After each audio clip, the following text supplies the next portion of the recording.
Just see when the time comes. What did you make of Turki Al Sheikh's FaceTime? He said he wants a trilogy. What did you make of it? Турки хотів трилоджі, так, третій бій. Що ти думаєш?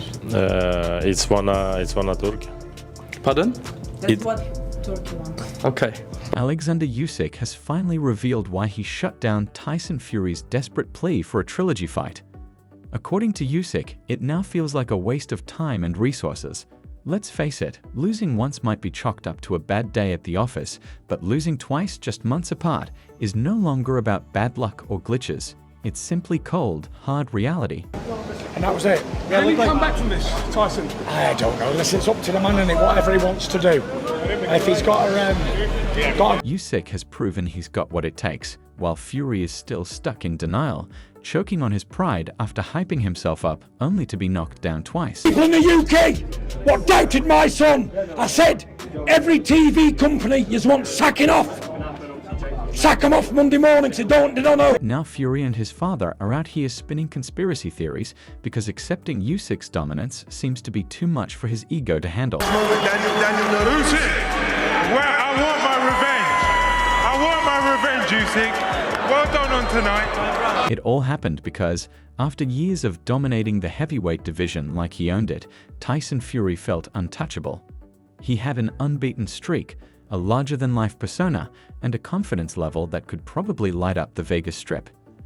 But here's the kicker. Confidence doesn't win fights, especially when you step into the ring thinking your reputation will do the punching for you. Oleksandr Usyk, on the other hand, showed up ready for war, not just with his fists but with a precise game plan. Fury, however, gambled on his size and the belief that bigger always wins. A lot of people had me at least two. I just don't know. Listen, it is what it is. I'm not going to cry over spilled milk. It's happened now. I know boxing, been in it all my life. You can't change no decisions.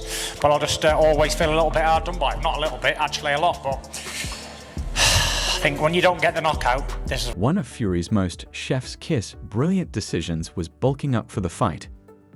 The guy came in heavier, hoping he could crush Usyk with sheer mass. But physics had other plans.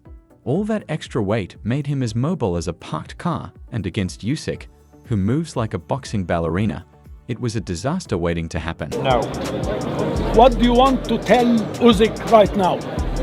Run, rabbit, run. Run!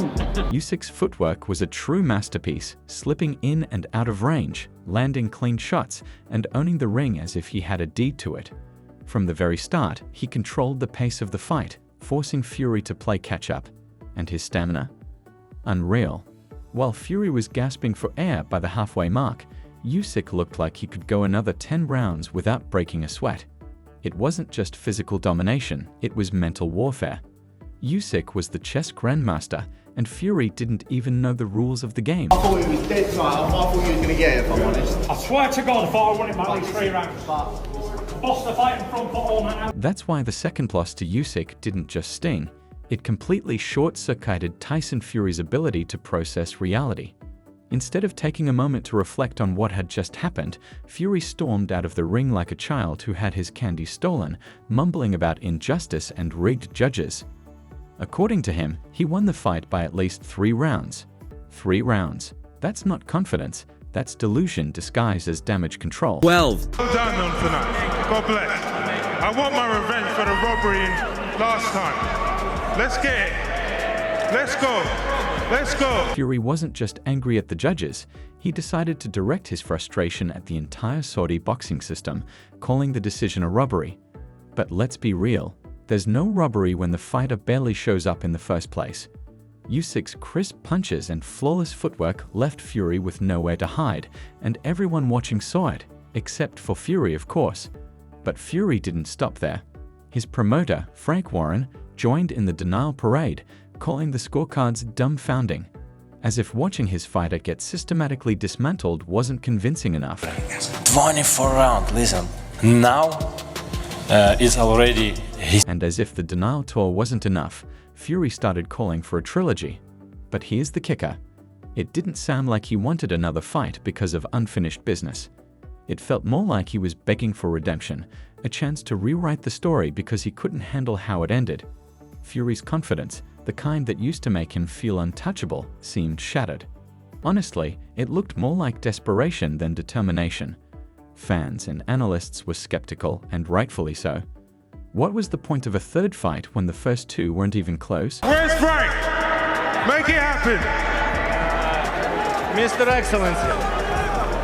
Your Excellency. Meanwhile, Oleksandr Usyk wasn't having any of it. When asked about the idea of a trilogy, he shut it down immediately with a simple yet powerful statement: "I have nothing left to prove." All to the winner by unanimous decision.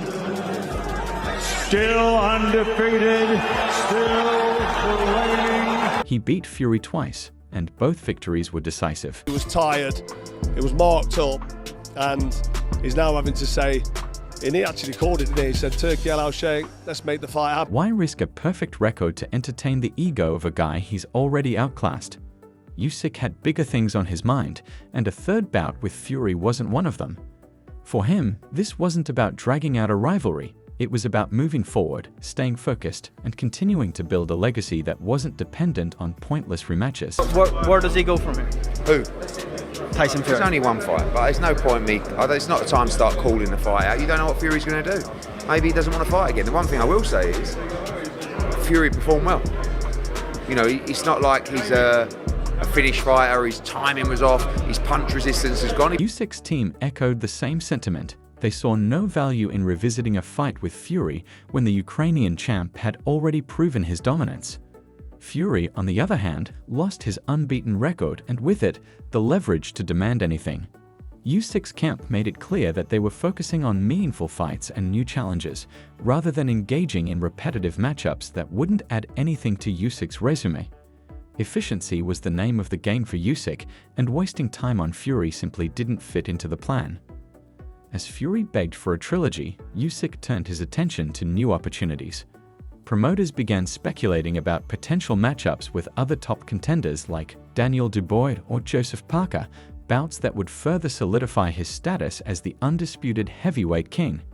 Usyk's refusal to entertain Fury wasn't just about shutting down a rival, it was about prioritizing what truly mattered: progress, not repetition. Eddie Hearn, the ever-vocal promoter, didn't waste any time sharing his thoughts on the matter. Daniel Dubois jumped in the ring and said, let's get this fight on. I think he was told by Bricktop to do that. Jump in there, make a bit of noise. So Daniel Dubois got in. Speaking to DAZN, Hearn called this loss a pivotal moment in Fury's career, and his promoter's words made it clear: things are looking grim, mate. But Hearn wasn't just rubbing salt in the wound. He was already hyping up a potential Fury versus Anthony Joshua clash, because of course he was. According to Hearn, Fury didn't exactly bomb in the rematch, but he wasn't himself either. His timing was off, and his punch resistance seemed diminished, which is a polite way of saying Fury got caught out by a better fighter again. Hearn suggested that Fury might need to rethink his approach if he wants to stay competitive. But let's be real, Hearn's main priority was setting the stage for his next big payday. Carl Froch, on the other hand, didn't bother sugarcoating things. Known for his blunt takes, Froch ripped into Fury's performance, stating he lacked the aggression that is usually his trademark. Closer, the scorecards, but the right man won. I think Tyson Fury was constantly having to react instead of be the one that's activating the shots. And the right man won. When Fury had some success, he didn't believe in it enough to back it up, Froch said, which is pretty much boxing speak for he froze. Froch also pointed out that Fury seemed to be waiting for a miracle punch that never came, as if Usyk was just going to stand there and let it happen. Froch even hinted that retirement might be on the table for Fury. He's wealthy, he's accomplished, but once that fire's gone, it's hard to keep going, Froch remarked. Translation: if you're just here for a paycheck, maybe it's time to call it a day.